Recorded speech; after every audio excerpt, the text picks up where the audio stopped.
Salut! Dans cette vidéo, je vais vous présenter de façon succincte l'analyse en composante principale sous le logiciel STATA. Alors, beaucoup d'entre vous peut-être ne le savent pas, l'analyse en composante principale sous le logiciel STATA, c'est possible et c'est assez aisé de pouvoir le faire, de produire les graphiques qui vont avec et les études. Vous pouvez par exemple construire un indicateur.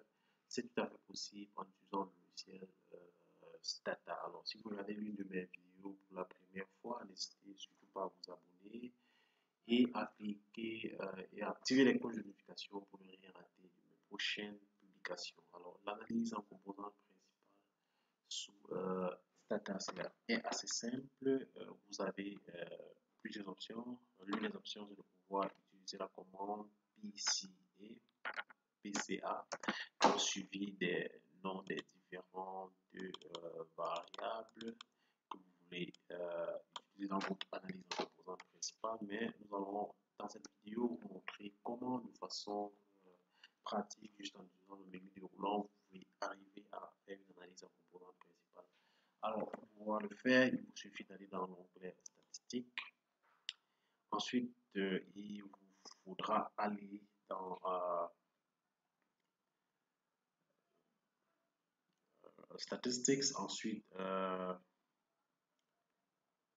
vous allez dans Multivariate Analysis et par la suite, vous devez choisir Factor Principal Component Analysis et par la suite, choisir la Principal Component Analysis PCA. Voilà, donc vous cliquez dessus.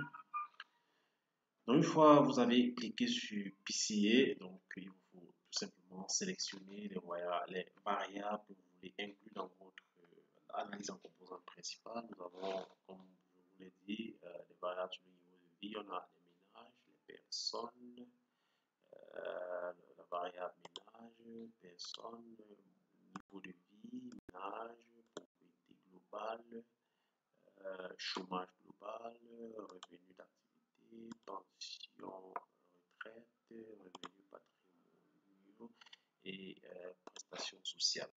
Donc, nous allons cliquer sur OK tout simplement et ensuite OK une fois de plus.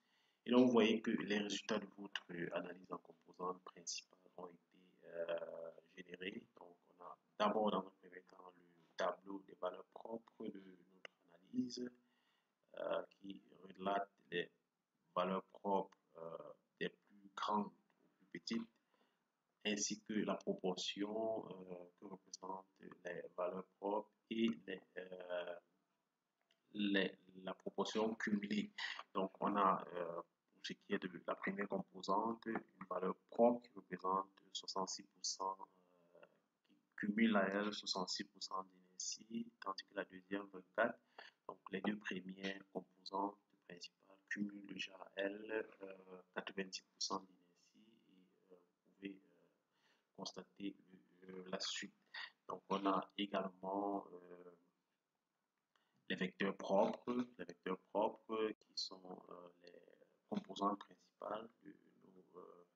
Voilà, donc on a là affiché les 6 premières composantes principales. Donc, on a les 10, autant pour moi, les 10 premières composantes principales. Mais on ne peut pas s'arrêter en si bon chemin. Il faut pouvoir, n'est-ce pas, représenter les graphiques des individus suivant les axes ou alors le tracé de valeurs propres et bien d'autres analyses possibles. Donc, pouvoir manager tout cela. Donc, par exemple, pour ce qui est des graphiques, il faut également aller dans Statistiques, Multivariate Analysis, et ensuite Factor and Principal Component Analysis, et ensuite Post Estimation. Donc, on peut choisir par exemple de représenter Screen Plot of Eigenvalue, les valeurs propres, donc de pouvoir représenter les valeurs propres. Donc, il faut cliquer sur Entrée, donc, oui, n'est-ce pas? Regardez là, voir la représentation du, n'est-ce pas, du graphique de valeurs propres. Vous voyez, valeur propre suivi de la seconde et puis une décroissance qui peut vous permettre de faire vos différentes analyses. Vous pouvez également, toujours dans Statistics, multivariate analysis, factor principal component analysis, post estimation. Vous pouvez par exemple faire le rotate loading, vous pouvez faire le loading plot, vous pouvez faire, par exemple faire représenter les scores des variables, les individus sur les axes. Par défaut, vous devez représenter sur les deux premiers axes et nous avons constaté d'ailleurs que dans notre analyse, les deux principaux axes représentent déjà 90% de l'inertie qui représente une masse assez forte, une représentativité assez forte pour pouvoir utiliser les deux premières composantes pour représenter notre nuage de points. Nous pouvons cliquer sur Entrée et donc vous verrez, n'est-ce pas, apparaître le nuage de points représentant les deux premières, la représentation de nos individus sur les deux premières composantes principales, donc l'axe 1, l'axe 2, donc voilà le score des individus. Donc une analyse la plus pertinente possible c'est de pouvoir par exemple construire un indicateur en utilisant, n'est-ce pas, cette analyse en composante principale pour pouvoir par exemple construire un indicateur du niveau de vie, donc il sera tel que plus il sera élevé, plus le niveau de vie sera considéré comme élevé dans la région concernée. Donc il vous suffit d'abord de faire là. Vous voyez que parmi les variables qui sont là, on n'a pas les composantes principales. Donc nous allons faire leur prédiction. Nous pouvons aller dans Statistics, ensuite descendre plus bas dans Post Estimation et par la suite Prediction, Score Variable, Fits Value, et puis nous allons demander de nous faire la prévision de PC1, Principal Component, Composante Principale 1 et PC2. Donc nous aurons les valeurs de nos deux premières composantes qui pourront nous permettre de construire notre indicateur. Donc nous cliquons sur OK. Donc vous voyez que là, ces deux composantes principales, ces scores sur les deux premiers axes ont été générés. Et donc nous allons pouvoir utiliser ce score-là pour pouvoir générer notre indicateur du niveau de vie, puisque notre base de données concerne les données sur les individus et les variables sont des variables qui représentent le niveau de vie. Donc nous pouvons classifier nos différentes régions en fonction de différents niveaux de vie après avoir déterminé les coordonnées, les deux premiers, les coordonnées de chaque individu sur les composantes principales.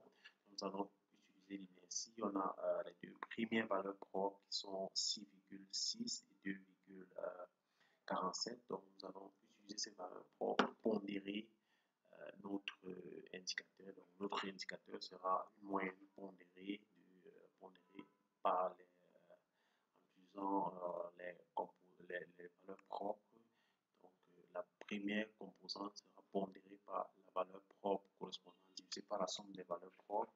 Et pour le deuxième axe, la pondération sera sa valeur propre divisée par la somme des valeurs propres divisée par la somme des valeurs propres, parce que la somme des composantes des pondérations doit être égale à 1. Donc nous allons générer notre variable que nous allons appeler indice. Donc en allant dans les de commande, taper generate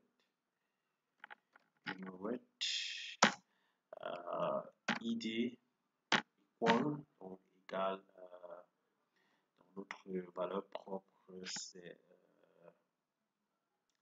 6,6, notre première valeur propre divisé par 6,6 plus 2,47.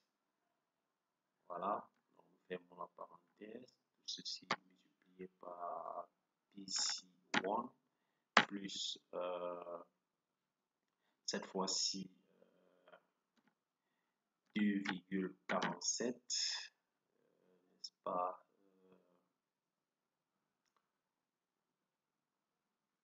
divisé par la somme 6,6 plus 2,47, tout cela multiplié par pi ici 2.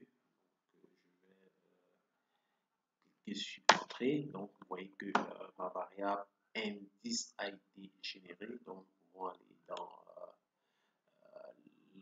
notre table de valeurs pour voir nos trois dernières variables qui ont été générées, à savoir les composantes principales et l'indicateur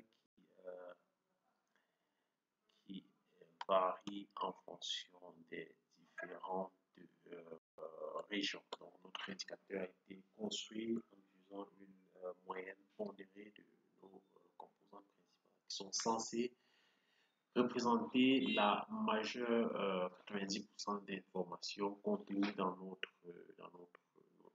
données. Donc voilà, donc c'était tout pour ce tutoriel. Nous espérons qu'il vous aura permis de mieux assimiler l'analyse en composante principale et plus précisément son implémentation sous le logiciel STATA.